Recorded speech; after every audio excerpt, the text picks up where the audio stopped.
We are talking about a global issue, and so we're lucky to be joined by people around the world, actually, a very international audience, in addition to those that are here in the audience at MPI today. I'm Andrew Selee. I'm the incoming president of MPI. I'll be joining in a little over 2.5 weeks, actually, on August 1st, and it's an incredible honor to be joining an organization that Dimitri and Kathleen founded back in 2002 that has such credibility and such respect around the world and is known for wading into some of the most important, vital, and controversial issues around the world in a way that is balanced, in a way that is research-based, in a way that builds dialogue among very diverse constituencies and conversations that often happen in isolation. It's my immense pleasure today to be able to introduce Demetrios Papademetriou. He's going to be talking about the international migration system, reflections on the challenges and opportunities ahead. This is the first of 2 presentations that he's going to do looking at really big picture issues in migration, and you're going to see this as a tour of force today, really looking at where the trends are headed in migration around the world and what are some of the policy implications that come from that. There's probably no one else who could do this as well as Dimitri. I mean, not only was he the founder and is president emeritus of MPI and president of MPI Europe, but he has two axes that he sits that are really interesting. One is both having been inside and outside of government, been able to look at the long-term trends that happen and analyze them, but also see what are some of the constraints when you're in a policy-making position. And also have been able to drill down in countries around the world, certainly on U.S. policy, as Randy and others know, Mark and many others. Dimitri has been a major voice in U.S. immigration policy debates, but also in Europe, in many countries in Europe, in Mexico, in Central America, in parts of Asia and Africa. So really knows on the ground a lot of the day-to-day and national context, but then to step back and look at it globally. In addition to leading MPI, Dimitri has chaired just about anything you can imagine on migration around the world, from being one of the founder and international chair of Metropolis, to the former chair of the World Economic Forum's Global Agenda Council on Migration, ditto for the Open Society Foundation's International Migration Initiative, same thing we could say on the Migration Committee for the OECD, and so on and so forth. I mean, as well as obviously having been the lead on immigration policy at the Labor Department and former executive editor of International Migration Review.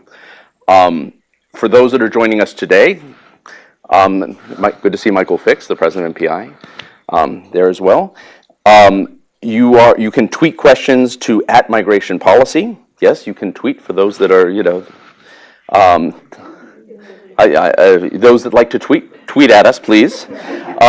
You can use the hashtag MPI Discuss to follow this discussion. This is a public discussion, let me say. So this is, although it looks like we're in a small seminar here, imagine that there are lots of colleagues around the world with us as well. So this is a virtual large gathering, so this is a public discussion.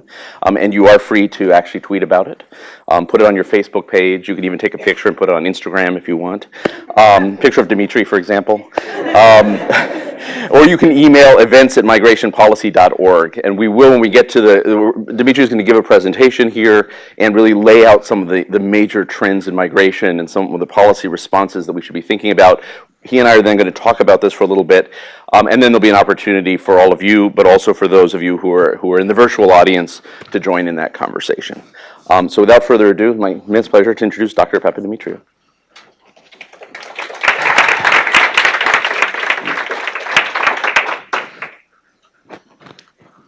Am I live? Very. Good. I'm alive, I know that. So, good morning. It's a pleasure to be here.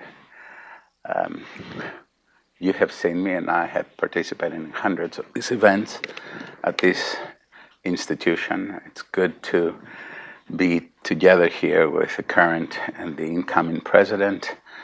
But most importantly, it's so good to see so many friends and regular visitors to MPI and collaborators and everything. And I appreciate this very much. This is sort of an attempt to look at my crystal ball, which was shattered about 6 or 7 months ago, and try to figure out where we are, which is easy, Okay, apparently some people cannot hear us well, so is there a way to adjust the sound?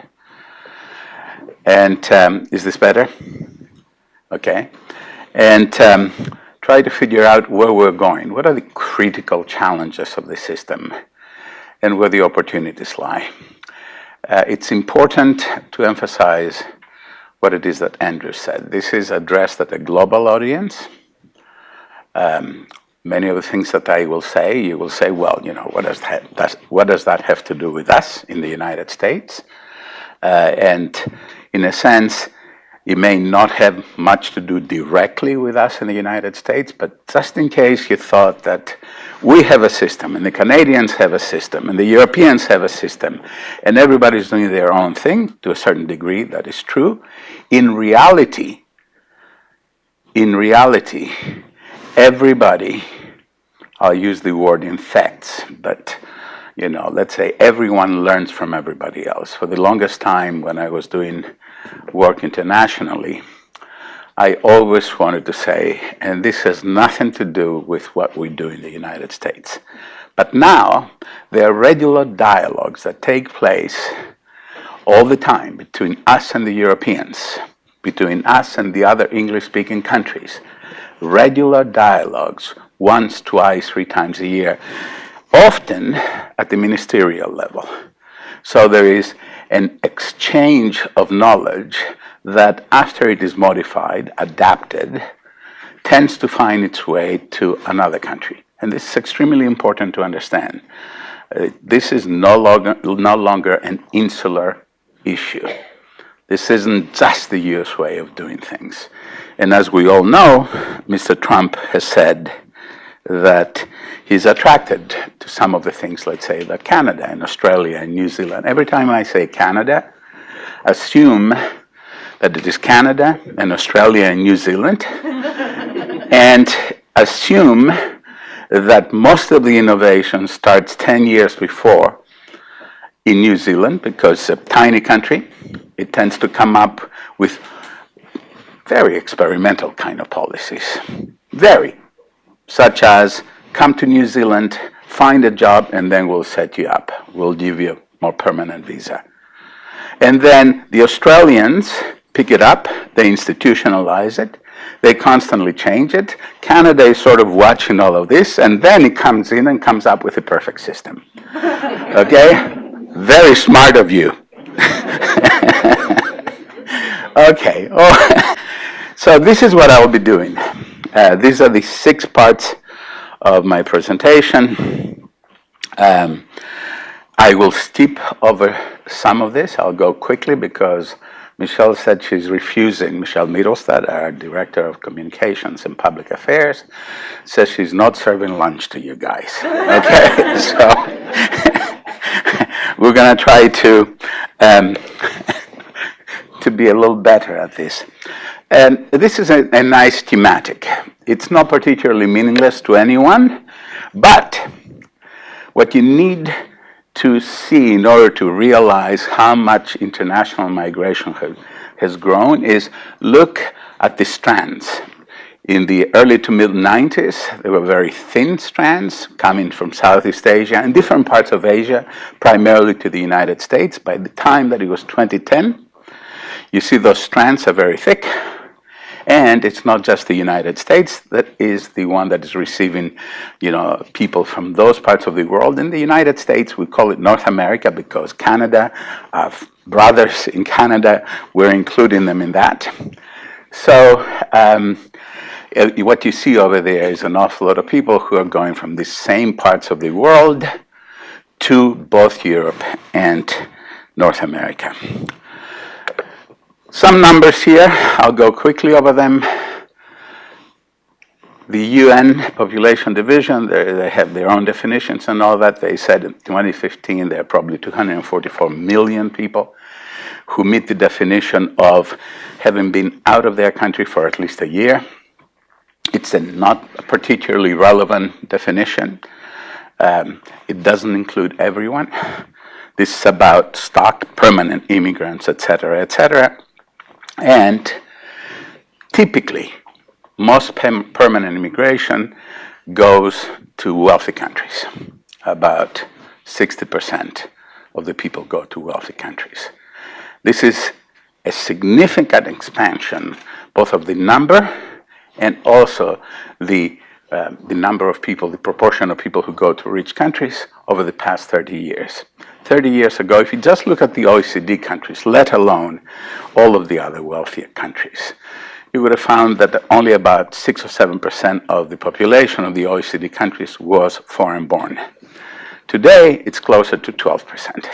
Very significant uptick. The other thing that you should take out of this is that about 30% of that 100%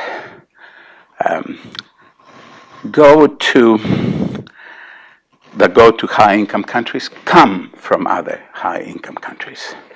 And expect this to grow, because as we create more barriers to people from, let's say, non-high-income countries coming to our countries here or in Europe, we are, in a sense, reducing barriers for intra-wealthy countries movement. Now, part of that movement is going to be of the temporary variety. Not temporary in terms of months, but temporary in that these folks will not seek citizenship. These are the citizens of the world, as it were. And the flows, of course, vast, undercounted, difficult to count. What's important to remember about the flows is that not everybody counts the same people. And when you talk about some of the things that ail us, particularly illegal immigration, both here and in Europe, these folks, in many places, governments do not want to count. We're one of the few countries that actually have robust estimates about illegal immigration. Most of the Europeans, before you can actually get some illegal immigration statistics, you have to have a parliamentary inquiry for the government to divulge just the number that Parliament is asking for. I'll give you an example. Germany has over 500,000 people who are failed asylum seekers and economic migrants who had never been divulged as such before until 5 or 6 months ago, when the Parliament forced the government to actually put together a figure. I'm not going to say anything about our friends in Canada. So this is something that, we all have to deal with, anxiety about immigration. In the United States, we didn't used to have much anxiety about immigration until the last 12 months, because in the last 12 months, the issue was raised politically. So there are 3 drivers of this anxiety everywhere in the wealthy world. The rate of growth. This has very little to do with how many immigrants are. It has everything to do with how quickly the numbers grow. The second one is cultural and religious difference. We have experienced some of those debates here in the last few months, or the last 6 or 8 months. These are gigantic debates in other parts of the world. And terrorism. And we can argue about the relationship between terrorism and immigration, or terrorism and, refugee flows, etc., etc. But the reality is that this is how people actually absorb these things. They contribute to this fundamental anxiety about certain types of immigration. And the key takeaway, for me at least, when thinking about this anxiety, is that when change takes place literally in front of people's eyes, in a very short period of time, people become uncomfortable everywhere. It's sort of like 30 years ago when neighborhoods were changing in the United States. And you need a steady voice, you need good data, and you need unbiased ways of trying to explain to people what this is about and how one ought to think about it. And in the last 8 years, 9, 10 years since the crash or whatever, the Great Recession of 2008-9, two additional factors, both here and in Europe, have become very, very prominent. The first one is older workers, people over 55. They're finding it extremely hard to re-enter the labor force, or at least re-enter the labor force. And I'm not saying at the level that they were before they lost their job, but at a living wage. The second one is young people. Young people have a very hard time getting to the ladder of opportunity and mobility because the last sort of 3 or 4, the last meter or the last 3 feet of the ladder have disappeared. So an awful lot of those people are going from temporary job to temporary job. And these are the people, the lost generation, that is going to be extremely important in a negative way about what is going on in so many of the wealthy countries around the world.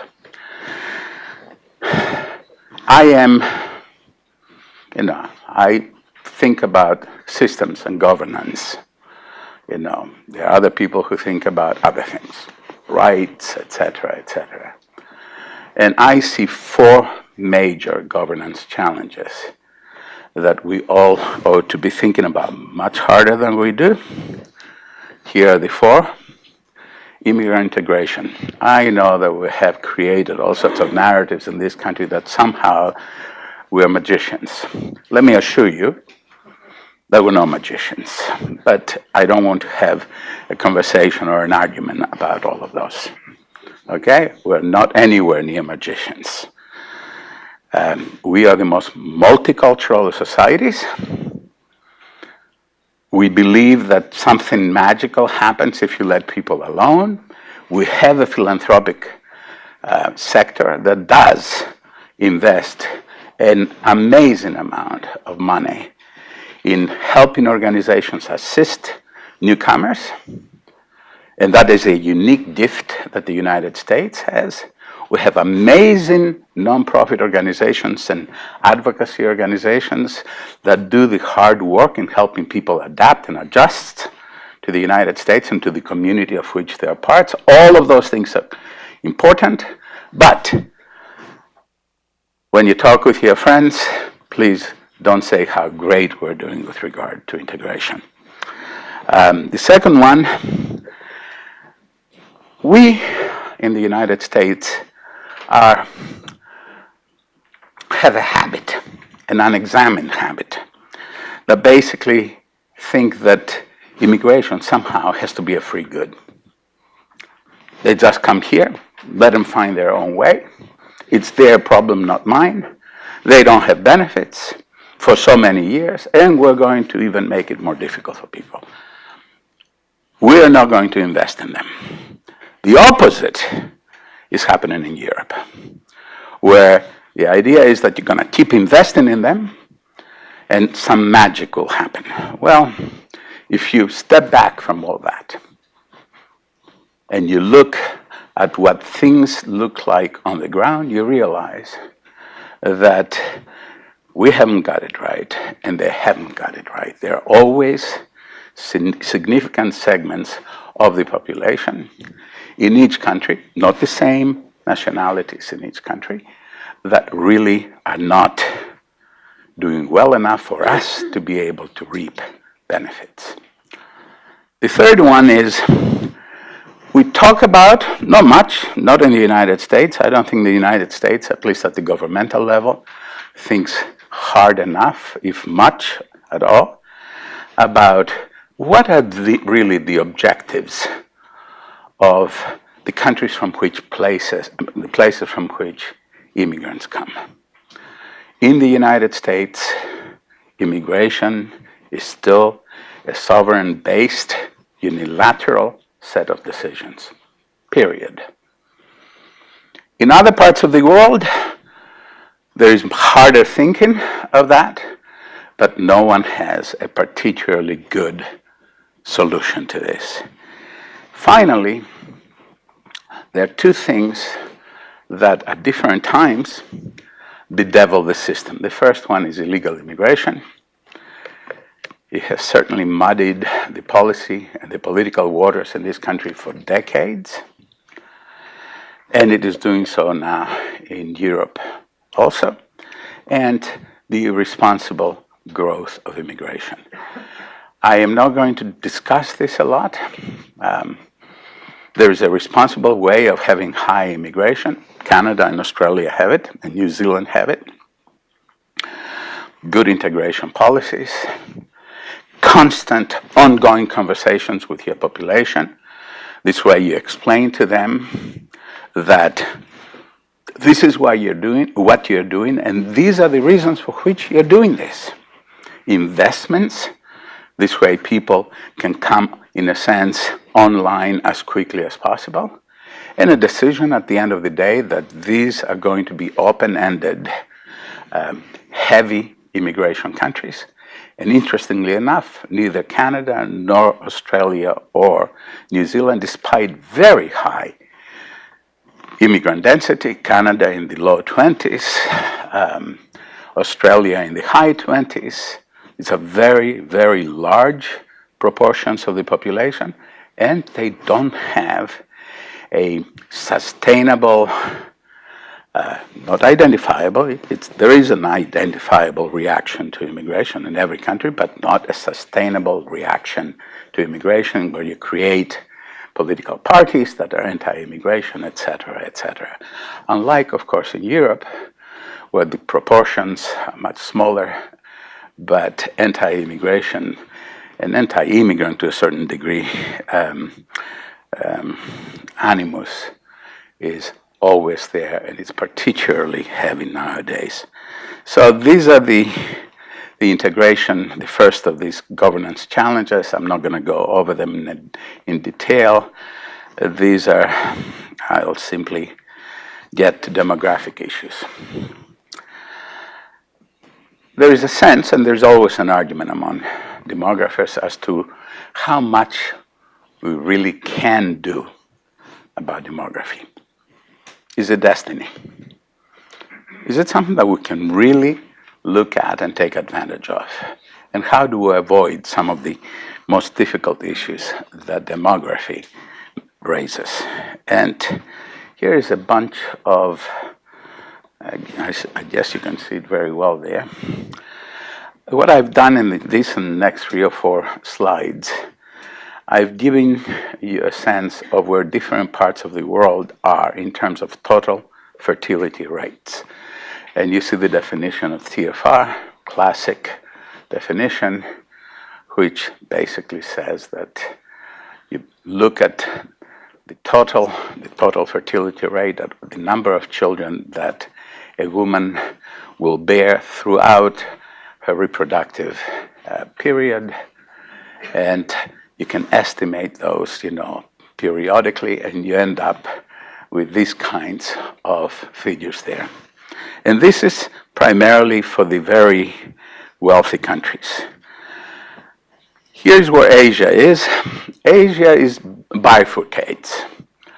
Much of Asia, doesn't have today an issue with TFR, but the rich countries, East Asian countries, look demographically and in terms of total fertility rates pretty much like Europe does. In fact, some of the lowest TFRs in the world are in Korea, South Korea, and Japan. There are only 1 or 2 European states that are as low as they are. And because Africa is very important, at least to Europe, here is where African TFRs stand. And you will notice 2 things. All of them are today very high, but they're moving, the secular trend is toward a much lower fertility. But there is a bunch of countries, I have circled them, and these are the North African states and a tiny place like Cape Verde, that really look, demographically speaking, in terms of TFR, very much like perhaps the average for the European countries. And it's important to remember. And TFR is only one of the issues. Second issue is something that is a heck of a lot more difficult to address, which is people are getting older. None of you, but I am, okay? So, and here it is, the old age. What I have here is the old-age dependency ratio, which is, in plain English, the number of people who have to be working in order to support people who are over 65. Now, this is a totally misleading graph, for a very simple reason. All disciplines have their own conventions. Demographers, and I've discussed this with the best demographer at length in the world, Wolfgang Lutz, an Austrian who is sort of like the maestro of all of those things in Europe, and he's also a member of the American Academy of Sciences. And he basically says it's next to impossible. It's not worth it for anyone to change this convention. The convention I'm referring to is that these are people between 15 and 65. Okay? This assumes that people retire at 65. Let me assure you that the greater the longevity, the fewer people will be able, regardless of whether they want to or not, will be able to retire at 65. And very few people now start work at 15. It would have been more accurate if you said 23 or 22 to 70. And at some point, the demographic profession will actually try to make these kinds of adjustments. So these are serious issues. People are getting older. Fewer and fewer people will have to actually work, and harder and smarter, in order to support people like me in a year or two. And here it is again, key Asian countries. They're getting older too, although some of them, you see, of course, Japan being an outlier, but also so is Korea, South Korea again. So these are issues that we cannot avoid, so they will continue to be of interest to everyone. And here is the three elements that determine how well we're doing and where we might want to invest policy resources in order to change some of these things. The first one is total fertility rate, and I'll tell you in a bit that everybody has been trying to affect that, but very few have been succeeding, very few countries are succeeding. The median age of the population in 2015, and the old-age dependency ratio in 2015 again, and then project this forward. I didn't do that. It's the population division of the UN that does that, in 2035, a mere 18 years from now. And I mean mere in terms of, what it takes to change any of those things. So these are the kinds of issues that every wealthy country on earth is following. What can be done about it? All too often, people like us say, migration, the great equalizer. Just bring more and more migrants, 15%, 20%, 30%, etc., and voila, magically, things get taken care of. A lot of advocates who pretend to be analysts said the same thing, when all these people were coming to Europe in 2015 and early 2016. The demographic dividend of this is going to be massive. Well, every serious demographer that has looked at it since I was chairing the OECD Committee on Migration a long time ago is very clear that the only way that migration can do that is if you keep bringing more and more immigrants every year, because before you know it, these immigrants will also age out of the labor force. They will need the same support, and they'll have access to the same support systems as everybody else. And saying migration will take care of it is a loser's argument. Unfortunately, people who hear people say what I just said say, okay, we don't need migration. That's silly. You need measured migration. You need active management in migration in order to be able to use migration to take care of some of these issues. And these are the other things that we must do. They're all difficult. Raise the retirement age. Everybody's doing it. But it's also important that when you raise the retirement age, people continue to work. And there are some people who don't want to do that, and some governments who don't want to have the argument with their electorates about that. You also need to do something that's much harder. I don't know whether it's harder politically to bring in many more immigrants or to trim benefits. Okay? But you will also have to trim benefits. The social support systems that countries, not necessarily the United States, the wealthy, nice countries, good countries that take care of their people, etc., are unsustainable. That's 5 syllables, or maybe 6. And you have to make sure that people work for the majority of their life. I'll give you an example which is partly true, partly not, but it demonstrates what I'm talking about. If we're moving in the direction whereby people live to be 85, forget the 99 and 100, because the largest increases in terms of longevity will happen to the people over 100.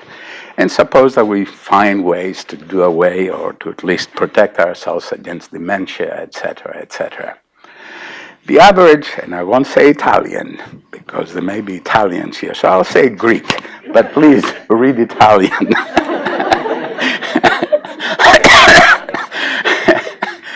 My friends in Italy, I hope, will forgive me for this. And considering what I said earlier about young workers having a hard time entering and staying in the labor force, the average X member of Y country won't really get into a steady job until they're about 30, will work until about 60, and will live until about 85 or 90. That means for 2/3 of their life, somebody else has to pay for them. Now it's mom, in the case of Greeks, but the fact remains that this is unsustainable. And these are some of the tough choices that countries have to make. But these are not the only things that we ought to be doing. There are an awful lot of other things that we can do. Unfortunately, none of those things are on the policy table in the United States. How do you educate constantly your workers? How do you increase productivity? Not simply by using computers and firing secretaries, but productivity through innovation, through technology. These are the kinds of things that you need, savings that can take the edge of some of the things that I said a couple of minutes ago. And although we have had a mixed record of success or a mixed record of failure with trying to increase the total fertility rate, the fact is some countries have done it. But it costs amazing amounts of money. France, for instance, is roughly at a replacement level. The replacement level is when your population grows at about, through migration, etc., grows at about 2%, a little over 2%. Okay?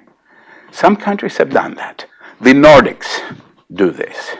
But for God's sake, the Nordics have unlimited, seemingly, amounts of money. Germany also seems to have unlimited amounts of money, and it's stuck at about 1.5%. So we have to really think hard about how do we use more of the resources that we have in order to grow faster, grow deeper, and be able to pay the taxes that will support both a generation of people who are coming through the worker pipeline, which is shrinking, and taking care of the older workers at the other end of the pipeline, which is growing. And of course, you can't do any of those things without also having migration. So you all have on your chairs an op-ed of mine that appeared yesterday. So read that at your leisure, not now, but this will allow me to skip this section because it is really, of course it is on the chairs. I'm sorry. You can pick it up. Some people, I saw Mark. Oh, it's a biography. Oops. So, yes, I lie a lot, so what else can I say? And in this part, I'm discussing, and this is, the title is very important, Immigrant Selection, How Do We Choose, Attract, and Keep the Best Immigrants? And, it may sound easy or not. But what I will emphasize, I'll go very quickly through that we are now in the beginnings, perhaps a little more than the beginning, probably the middle of a complete revolution on this issue. And very soon, the question that governments will be trying to figure out is how can we make ourselves attractive enough to the best immigrants? You notice how the foot, we're changing from the one foot to the other. Now, and I discuss here, what Canada has done with the point system, and then what we do, United States. We're not the only ones. We're not the only ones, but there are countries like Germany and Spain and Norway and Sweden that have followed this terrible American model, which allows employers to choose the immigrants that they want. God! How could that possibly be? 10 years ago, I couldn't talk anyone into really creating employer-led and demand-driven selection systems. Now, both the ones that use,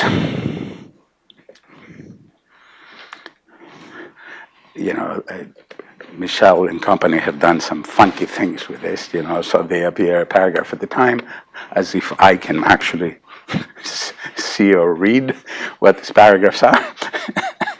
So the point is that everybody is modifying their systems from the ideal types of the past 25, 30 years to the realities of today. And everybody realizes that employers have to come, in the case of point systems, as close to the center of all this, job offers, experience in the labor market of the receiving societies through temporary work, etc. And we, the other ones who are looking at employers and demand-driven system, have allowed certain types of immigrants to come in either on their own or otherwise move to the country with relative ease. So how will they choose us? Oh, geez. Okay. How many times do I have to do this? So the top tier variables, and this is where the United States still has an advantage, although the advantage is no longer prohibitive. 3 years ago, I would have said to you, we had a prohibitive advantage. Now we've worked very hard to try to lose that advantage. So something that many countries now have, presence of other talented professionals, creating talent clusters and hubs. Canada is doing very well in the last 3 or 4 years in that regard. I know, Michelle. And Andrew has taken too much time. That's why we're late. Second one, capital infrastructure. We still have great universities. The greatest universities, the greatest concentration of great universities in the world. So here is something in which we have a very, very large advantage. And this is where we have our greatest advantage. If you are a hot shot from anywhere in the world, and you want to make a name for yourself and become a millionaire and a billionaire, or at least have the possibility of being that in a matter of 5 or 10 years, you don't go to any of the other countries. You don't go to become an employee at a German firm. You don't go even to Canada, that is changing, or Australia, but you come to the United States. And this is a critical variable, and the one variable in which we continue to have a great advantage. So let me tell you things, however, in which we never really had an advantage. The second tier term, variables. Fair and generous social model, don't laugh, we don't have that. Lifestyle and environmental factors. You know, people love to go to Australia, the outback. Don't ask me why. Okay? It's not my fault. But anyway, tolerant and safe society that embraces diversity. We embrace diversity here, but I don't know how tolerant and safe we are. So this is a mixed bag. And I think there's another one. And then the third,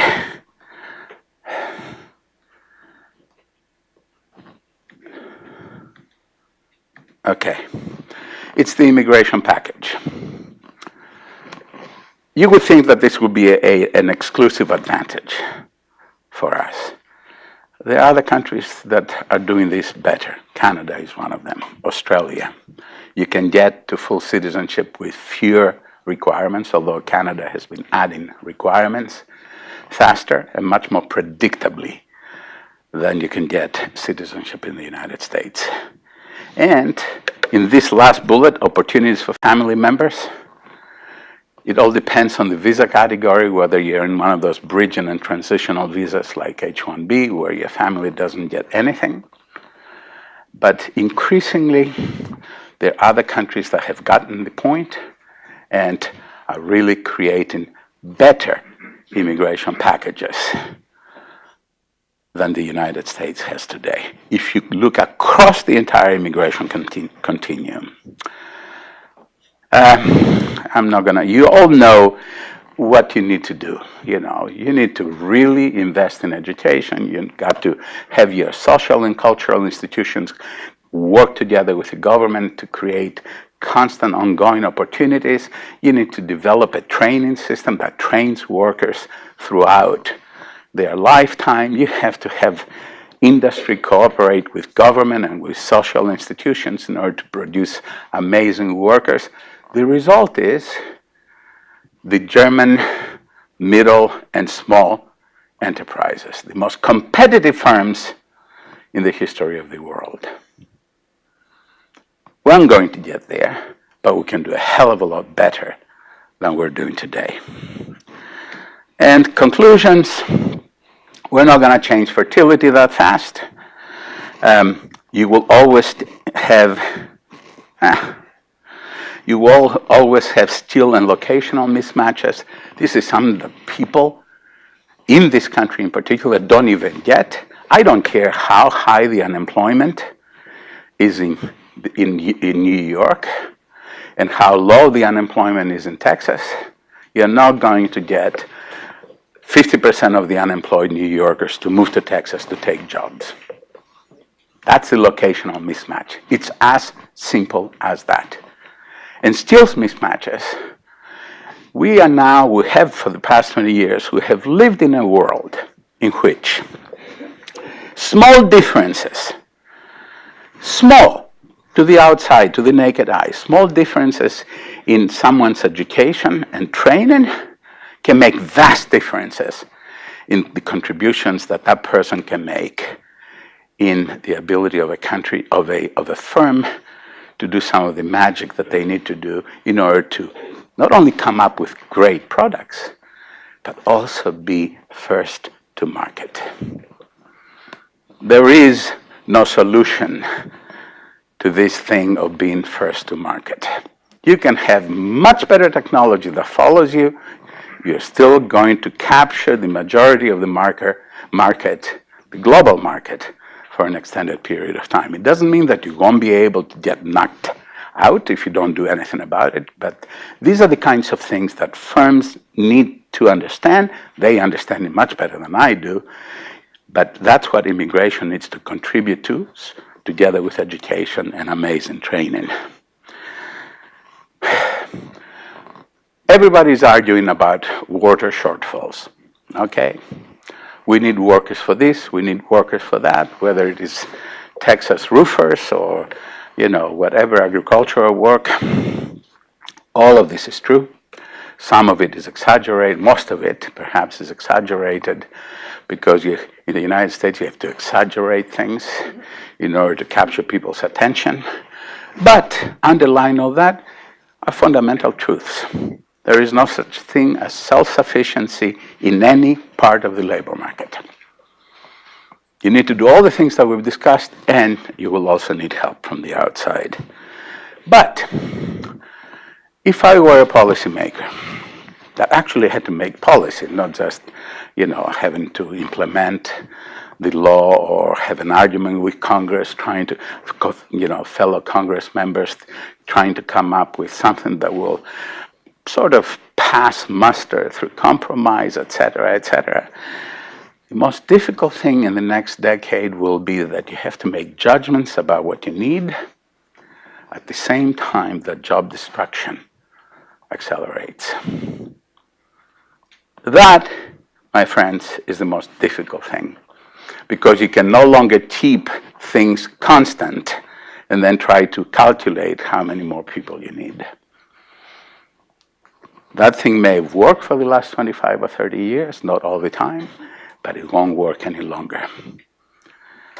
AI, artificial intelligence, and the disruptors in every sector will be eating jobs, doing away with jobs, much faster than we'll be able to come up with, more trained workers, or for that matter, more immigration. And that is a heck of a challenge. Everybody's getting older. The last two bullets are important for us to remember. The beggar than thy neighbor labor market policies. If you really want to be tough of immigrants, and assuming that immigrants are anything but stupid, and they're not, you have to really understand that you need to continue to be a welcoming country in order to continue to have access to the immigrants that you need. You're no longer the only game in town,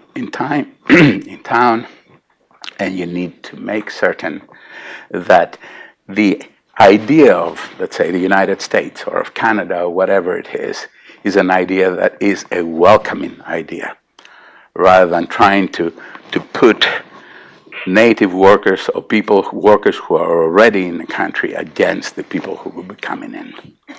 And if you don't treat people well, you're going to lose where it matters most, the hunt for talent. And remember, most of this presentation is focused on the higher end of the labor market, but most of the jobs are in the middle skills and in the low wage sectors. That's where most of the workforce is. Canada is the only country, I believe, that has actually found a way in its point system to actually identify people who have those middle skills. By middle skills, it's an MPI word. People who are, plumbers and electricians, etc. The kinds of people that you can't get to your house to come and take care of the problem that you have. Well, we need many more of those people. The vast majority of them have to come from the existing population, but you also need to be thinking about how to attract people from the outside and enable your employers to bring these people in.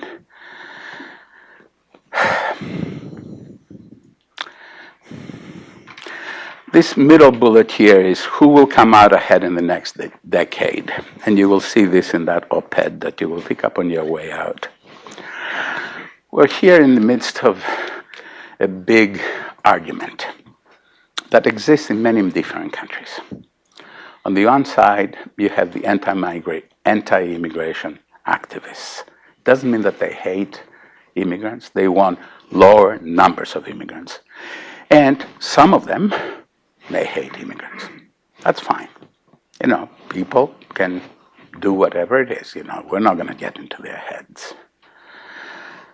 And all of that is fueling different strands of populism in Europe, in the United States.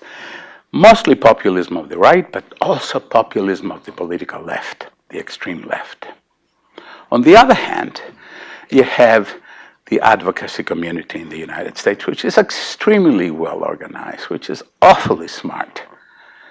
And these folks are basically thinking of migration in terms of human rights and as a means of trying to right some of the wrongs that we have all participated in by helping people to come to the United States. This is the family immigration system, the refugee protection system, etc.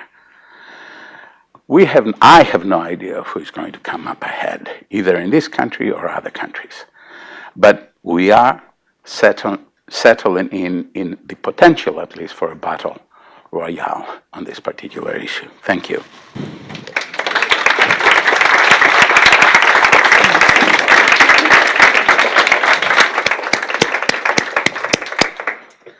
Okay, I promised you a tour de force from Dimitri, and you have gotten it.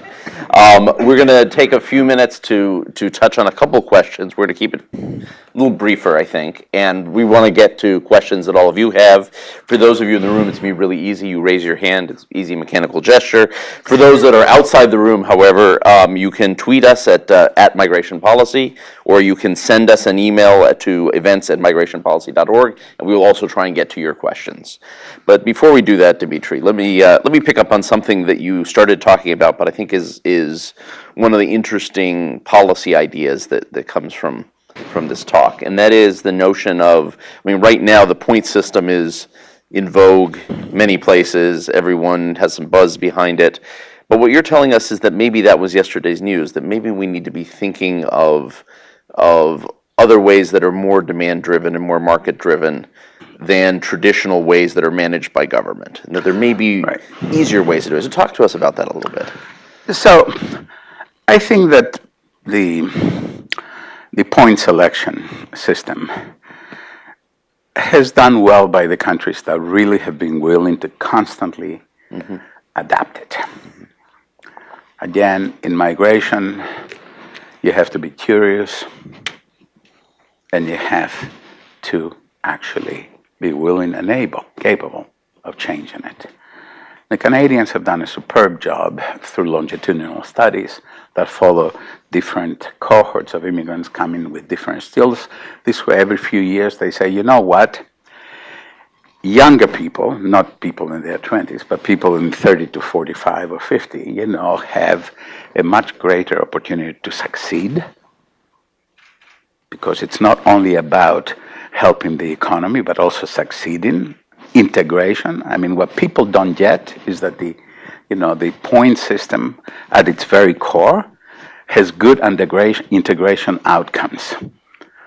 And that's what they always focus on.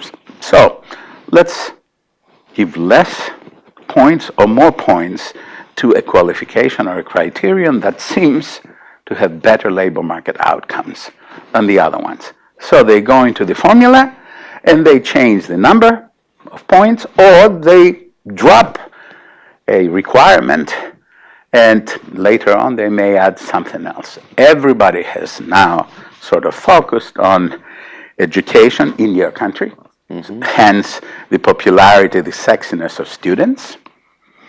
They pay their fare, full fare for that matter, and they also, by the time that they have graduated, they have already met the social and cultural sort of requirements, language, understanding the country and all that. The other thing that, countries' point systems enjoy a lot and do very well with is work experience in your country. And that has seen the Canadians that have always been highly skeptical, and Australians highly skeptical about temporary worker programs. explode in interest. Canada again. Then transitioning into permanent And status. then, you have requirements for those people 2 or 3 years later to actually meet the requirements for a fully fledged immigrant, So almost what we would talk about as provisional visas at one point with right. Boris and others. The notion that you come in, but there is a pathway if you meet certain conditions down the road. When I was in the government, and we created the H-1B visa, and it was the first visa anywhere that was a transitional visa, an intentional transitional bridging visa. Everything else in the, what we call the temporary, the NIV, non-immigrant system, you have to demonstrate to the State Department person who will interview you abroad that you don't intend to stay in the United States. On this particular visa, as well, of course, as the NAFTA visas, less so, but still to a certain degree, you were not asked that question. The idea was that you come here, these people create a pool from which employers can then get permanent workers. The idea was brilliant, but we created, in a sense, a funnel whereby people were coming in at the one end, but before they could actually get, to be permanent residents in U.S. parlance, only some few can actually come in. So the number of people has grown to well over 1.5 million by now, probably. 6 or 7 years ago, it was over 1 million. I'm sure it's larger. And there is a trickle of people who can actually get because we think of temporary and permanent as being very separate flows, essentially. We do. And we have very small bridges across them. That bridge is particularly small considering how many people are trying to cross it. Okay? So what has happened is we have hybrid, the selection systems have become hybrid systems. People understand in the point selection things that let the employer make a lot of these decisions. In the case of Canada, which is not being copied in different parts of the world, let provinces make decisions. Because, if you let people do what they're supposed to do, what they feel like doing, everybody's going to go to Toronto, Vancouver, and maybe Montreal if you are a French speaker, et cetera, et cetera. Well, that's fine. But Saskatchewan, who wants to go there? So the system is very smart. It basically says Saskatchewan, it started with, of course, Quebec, that has always had its own admission system. So all of the other provinces said, why Quebec? What are we, chopped liver? So they started to attract people and say, if you come here, you can get in with fewer points, if you will, but you have to stay here a number of years. And here's the logic of this, and it makes eminent sense. And, maybe when we wake up, we might be thinking about some of these ideas. The idea is that if you stay there for 3 or 4 years, you have a chance to meet the criteria for entry into Canada as a permanent immigrant, a settled immigrant. And B, you may want to actually stay in Saskatchewan. This way, the onus is on the community that you have entered to try to integrate you. Is there anything that is similar? Could we ever imagine something like this in the United States? Some version. Is there a role for the states? We have generally thought of immigration as the competence of the federal government. Margie Mathieu and I wrote a paper which we never published. She didn't like it enough. For the Regional Migration Study Group. And the Regional Migration Study Group was very attracted to it. But we didn't play it up. We made it, you were part of this, you were, a co-author of the final report, so it appears in the final report in the recommendations, but it doesn't have a paper that supports it. And Cato Institute and somebody else, another place in Washington, the last 6 or 9 months or 12 months, has been trying to promote this idea, maybe Heritage. I know Cato for certain, but there's another institution. I'm sorry? Niskanen Center. Okay. Niskanen, okay, sure. So it makes eminent sense.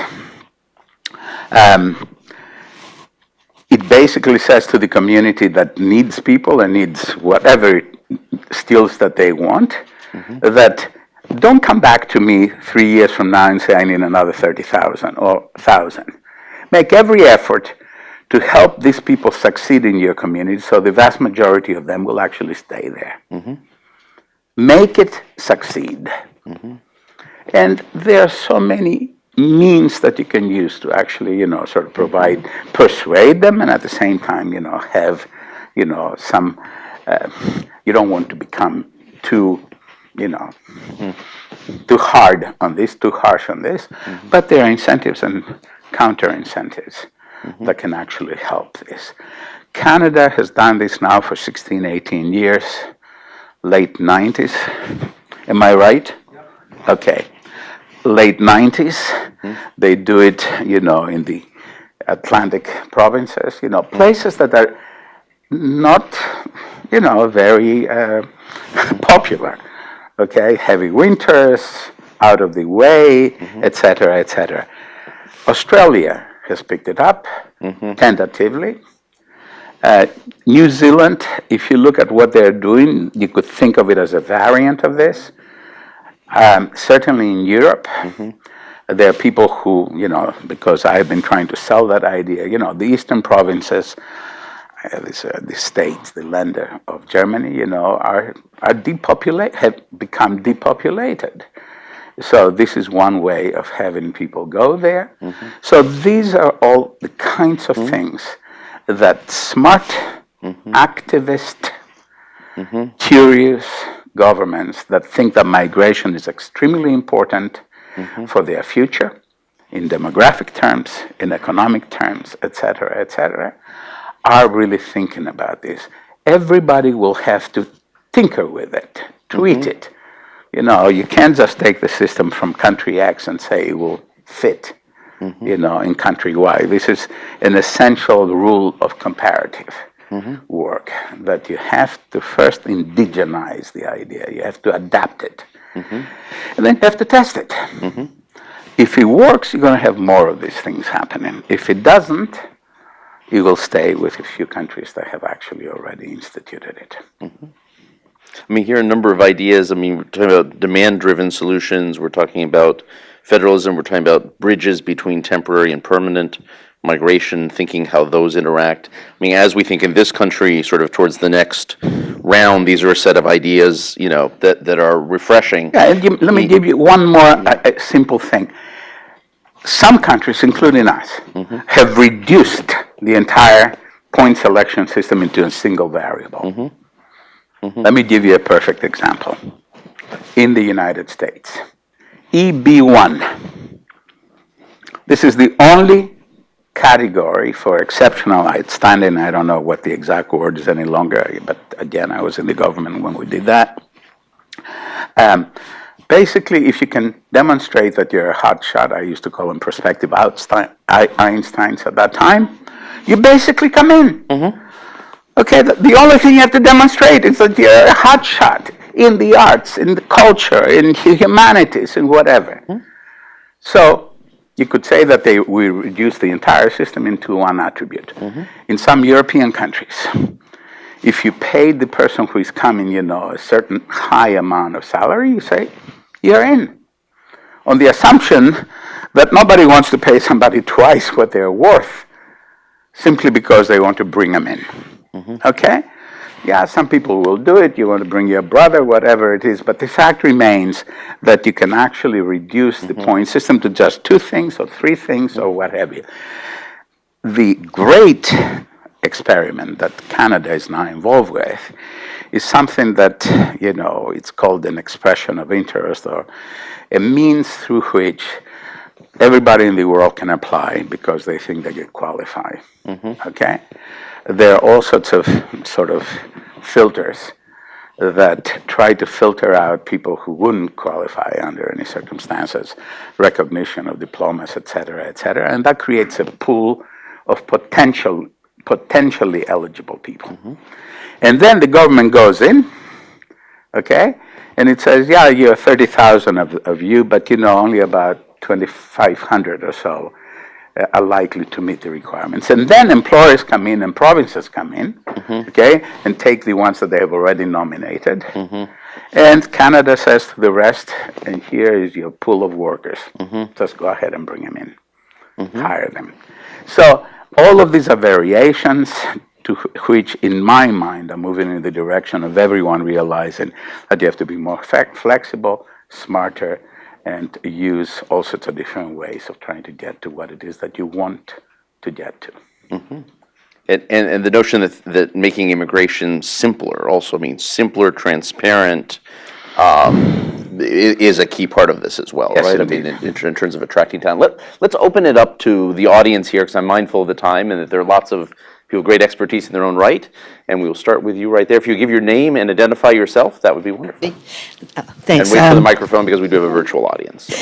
Peggy Ochowski. I'm the congressional correspondent for the Hispanic Outlook, and I've written several books on how immigration laws evolve.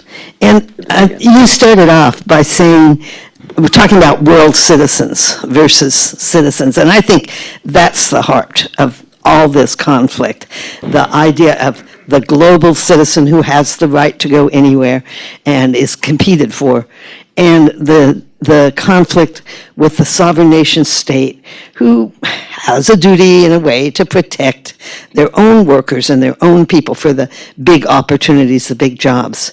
And how do you see this, especially in Europe? And I think it's the basis of Brexit and everything else, this being resolved. This is, you always ask very good questions. I don't think that we're not even halfway through the book that is being written as we speak, as to where we're going to end up with, sovereign prerogatives, versus, what immigration is a right. These are the extremes, okay? And we see it in these debates here and also parts of Europe. I think there is nothing wrong with global citizens because they are desirable citizens. They have the skills, they have the education, they have all of the things that can actually make a country more successful. But you can't let everybody come in, okay? We can no longer pretend that, let me just tell you some of the pretenses. And I'm afraid that all of us here have at times participated in that. Maybe we didn't know any better, or maybe we were just attracted to certain ideas, okay? That somehow immigrants have no adverse effects, okay? It is really remarkable to me, to read even the National Academy of Sciences and see all of the qualifiers on average over the long term by the second and third generation, etc., etc. I'm sorry, I'm not an idiot, okay? I can read. The interesting thing about all of those things is that they become part of this popular narrative. And once something establishes itself in the popular narrative, it takes extraordinary effort to try to bring it a little more toward the center without being called, a hater, or this or that and the other thing. We are now in a period of time where those arguments are, out there. And they're going to be had more and more. Particularly, you all read in the last 24 hours, 36 hours, that the administration is thinking of preparing legislation that would make things harder, that will move in the direction of a merit-based system, et cetera, et cetera, et cetera. That there's legislation that is being drafted at the White House and on the Hill. I have no idea whether anybody can pass this legislation. It is extremely difficult to pass because, I must say, there are just too many different interests whose views and requirements move all sorts of different directions. How do you basically say to agricultural interests that you cannot bring agricultural workers? How can you make American workers or workers who are already here take agricultural jobs? Everybody says, well, we have 17% unemployment among agricultural workers in County X in Texas. All right, I get the point. Will these people be willing to follow the crops through the rest of the country as they did in the 50s and 60s? No. Ergo, you have to bring some agricultural workers. And you do this occupation by occupation, sector by sector, and all of a sudden you realize that whatever you end up with may not look, it will be rejiggered, rebalanced, but it may not look all that dramatically different than what it is that we have today. I'm all in favor of managing it better. I oppose illegal immigration because it undermines the integrity of the system, period. It dirties the entire system. I'm a believer in immigration. So this is all the kinds of things that is now up, in the regular debate. It's no longer hidden. So what's wrong with bringing in 5 or 10,000 crore superstars? We've done that with professors all the time. We just basically allow the university forever. We defer to the university to choose its own professors because nothing is nastier than a bunch of academics trying to cheap out other academics because they're too good or not good enough. So there are reasonable accommodations that can be made, and I think that we need to actually start, not all over, but create, again, a narrative, including one that says reasonable amounts of immigration done properly is good for the country. Mm-hmm. This is one truth by which I will stand. Mm-hmm. Good.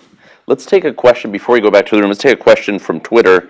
Brandon Locke from the One Campaign in Brussels asks, what are your priorities for the 2018 UN Global Compact, and do we need international binding migration labor protections? Oh, this is a setup. Whoever asked that, is not a friend of mine. This is another area in which you basically have, two communities that are moving in totally different directions.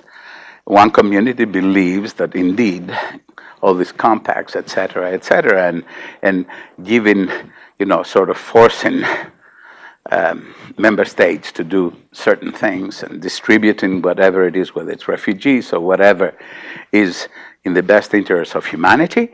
And they believe that somehow in 2018, if we can reach agreement, we're going to have something like that. And there are other people who say, you know what? There are many countries and even good countries like Canada that support all of these global conversations. Do you really think that Canada will say, we're now going to allow the outside to dictate who is going to come in through our immigrant-selection system? And they're just going to these meetings because they're good global citizens and because they are, they have this reputation because of what they did with the refugees, et cetera, that this is really something that they should participate in. So what you're likely to end up in 2018 is either sort of chewing on words that will set targets, et cetera, that then will allow member states to sort of decide upon themselves, what to do and how much to do, or they will collapse. My best guess is that it's going to go forward. And then everybody will declare victory, or at least partial victory. Okay, we have now a more global system, but I'm going to make decisions as to who, how many, under what circumstances, and when. So, that's, my sense about this. Other questions and comments here from the audience? I see a hand. I can't see the person attached to the hand. Okay. Hi, student.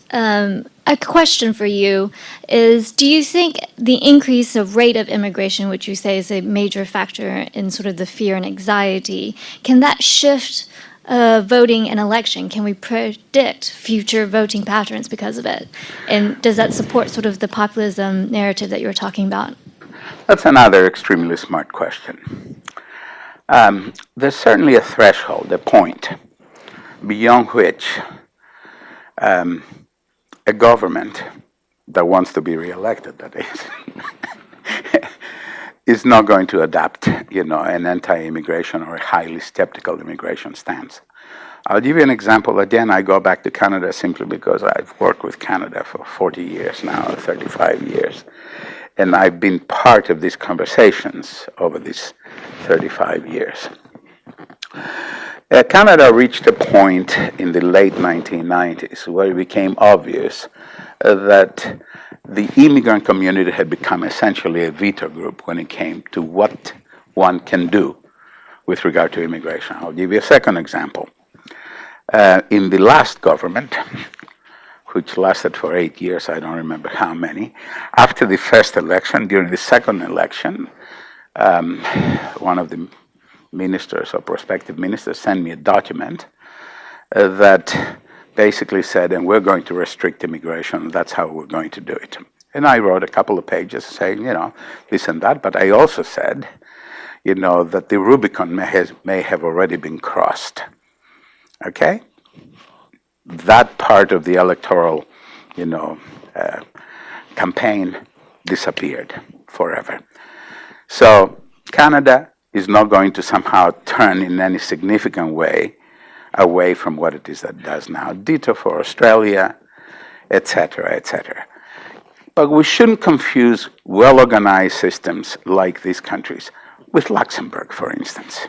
Microstates, in other words, that are heavily immigrant-dense. Luxembourg is somewhere between 35 and 40% are foreign-born, but it has 11 citizens. Okay, it's 500,000. So these are not the only states, in that sort of imagined reality of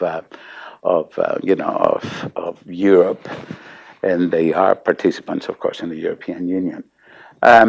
So it is important for us to understand that you get, and the same thing is likely to happen in the United States 10 years from now. More of the immigrants who are here illegally, or more of the immigrants who are coming in, become citizens. This is the objective of the pro-immigration coalitions. Make as many of them citizens as possible, okay? In the hope that they will all vote a particular way, which is where the soft underbelly of this, may very well be. But we've reached a point where basically saying stupid things about or against immigrants is just not the right thing to do, for whatever reason. They're here, they're like us, they are us. So, and if they become a voting bloc, then you can't win an election if you have African Americans in large proportions and immigrants in large proportions. Immigrants, I didn't say Latinos, Hispanics, because Asians now vote in large proportions in the same way. You can't win an election with having been 30 points down. Think of what it takes. Okay? So I think in a sense, history is moving in such a way where this is one of the last gasps, kinds of conversations. I'm not saying tomorrow things will change, but in the next decade will change. Other questions? Hand back here, and then 2 hands over here. Why don't we take 3 in the interest of time, so 3 at the same time? Okay, could you give us your name and affiliation? Hi, I'm Michaela Burrows. I currently serve as the English as a second language teacher with Arlington Public Schools. My question is about your position on Canada's and Australia's immigration policy. And what you said was the biggest challenge was the constantly adapting to market needs. And even though, yes, those countries have been somewhat successful, there is a huge lag that has been seen where government says, okay, we need these jobs, then by the time those immigrants come to the country, those jobs are no longer there. And when I consider adapting those countries' policies to the United States and our history of extremely lagged in difficult ability to pass any legislation on immigration policy in the United States on a national level, I don't see how the United States could ever constantly adapt to market needs. And what I think is our current system, the H-1B system, and I believe it has more adaptability to market needs if it wasn't, if the government maybe opened it up more and rather had more adaptability in that H-1B visa category for employers rather than leave it up to and trust the American government to decide what immigrants we need. I got it. Good. Let's take a couple more over here. I saw two hands. Jeff Mason, intern at the Bipartisan Policy Center. So it seems like really since the election in the United States, the left side of the political spectrum is sort of calcifying around this no budging on any sort of enforcement measures. And to some extent, I think the right is sort of calcifying or moving further right in a lot of their positions as well. Do you think there's some sort of strategy, some sort of messaging that could sort of stem this tide so we don't sort of end up in a permanent Western Front kind of scenario where no one's willing to budge on anything, and so, you know, there's no hope ever of producing, say, another Gang of Eight style bill? Thanks. And right here. Yeah. Hi, my name is Laura Spina, and I work for the International Organization for Migration. My question is, you mentioned different migration policies, and you talked extensively on it, and I wanted to know more about integration and More about integration and how you recommend different methods, and also if you believe there's certain legal frameworks that should be established to protect migrants from exploitation, both in the labor force and also in different forms. All right. Take You those know, none of them are easy questions, but I will try to be very categorical. So my categorical answer, which I've gone back and forth with my friends in Canada for decades now, is that the government can never choose well enough because there is this mismatch, timeline mismatch between when you select a person and when they come in. And in the case of both Canada and Australia, there's an additional problem, which is because credentials are not recognized the same way from province to province, although an awful lot of progress has been made in the last few years. You have extremely substantial underemployment. You know, I used to say to my Canadian friends that you may have invented the perfect system for wasting the very human capital that you say is so important to your economy.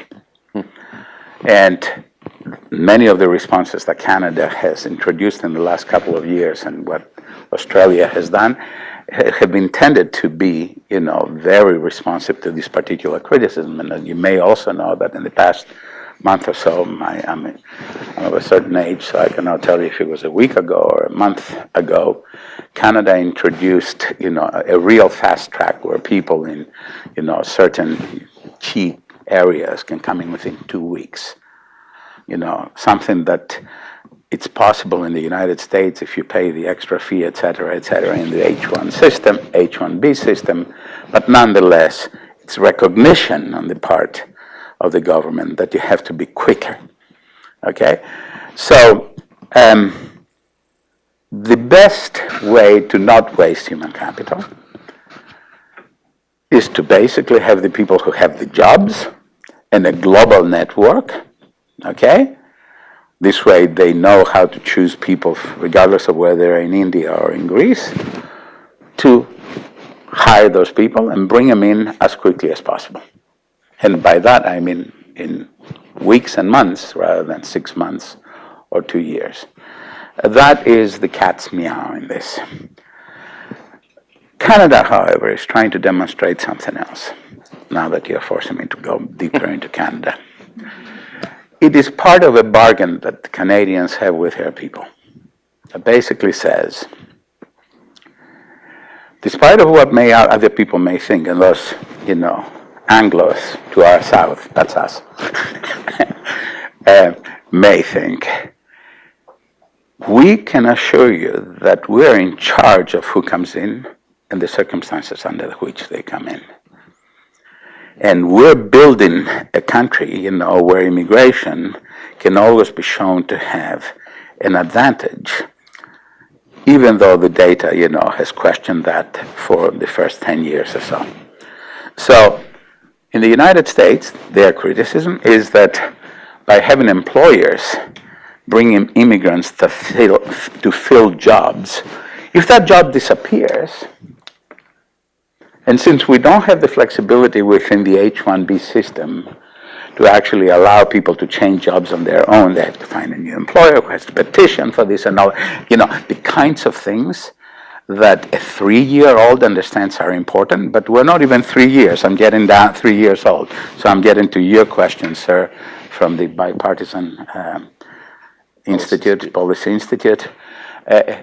A 3-year-old understands that we have to do things differently with regard to the H-1B system. But we haven't reached, politically speaking, and in the US Congress, the age of 3 yet. I know it's hard. I know that people will say, how could you have said this, et cetera, et cetera. And it's not... the Benjamin Button going backwards. That's it. And it's not that they're stupid. Mm-hmm.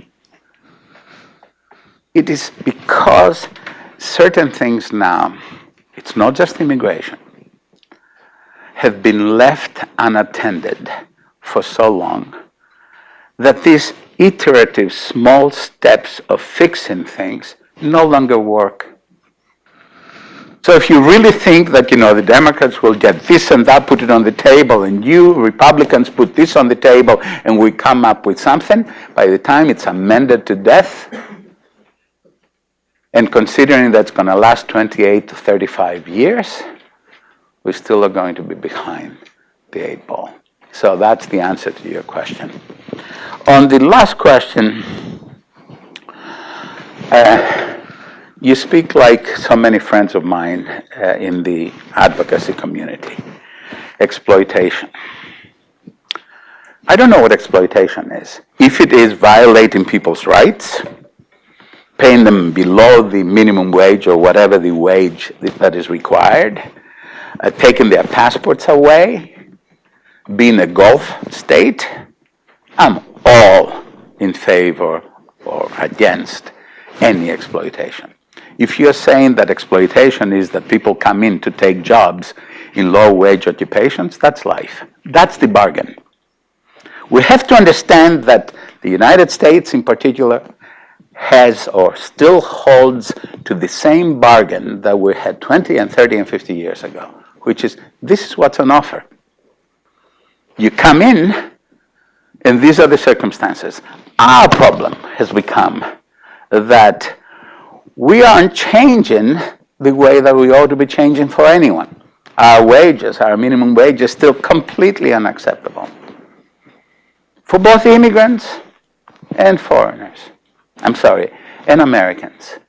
So, exploitation, integration, we just have different belief systems in this regard.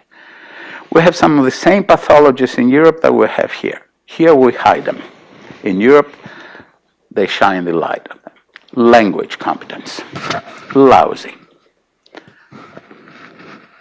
Education. The pathological way in which some communities in most European countries, not the same communities, have school leaving rates that are comparable to American school leaving rates. Marginalization. Cumulative disadvantage is what defines the circumstances under which most immigrants live in Europe. We have much less of it. And we have much less of it because of these remarkable investments that foundations have made, the philanthropic community has made, and these amazing organizations that have been created, the various immigrant coalitions and this and that, and mainstream service providers who have gotten into the immigration business big time in the last decade. This institution, some of you know, gave for 4 or 5 years, I think, $200,000 a year in 4 grants, 4 awards to organizations or communities with exceptional immigrant integration examples. And we saw it left and right. Amazing what people are doing on the ground. That has been our salvation. And that's to some extent still outside of partisan politics and outside of not completely, but to some extent that part of American immigration continues for very pragmatic reasons. This is an extremely important point because of another issue. We may be lousy sometimes, during the ebbs and flows of the arguments are always arguments, and Alan has written about them forever. Arguments about immigration, who is good, who is up, who is down, what we ought to do, what we ought not to do, what we should stop doing, and all of this are happening. But our laws are not anywhere near the laws that so many other societies have, and our highs are not nearly as high as some other societies have. So we operate within, a range which is thankfully narrower. Now, it doesn't mean that we don't have nasty people here, or we don't have completely idealistic people here. We do. But they don't define the debate.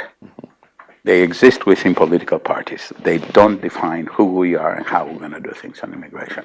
That may change, but, they haven't defined that way things in the past 50 years. I think that's a good place to end, actually. Thank you for everyone who took part today, both in live stream and here present, and a round of applause for a great discussion from Demetrios Papademetriou. Thank you.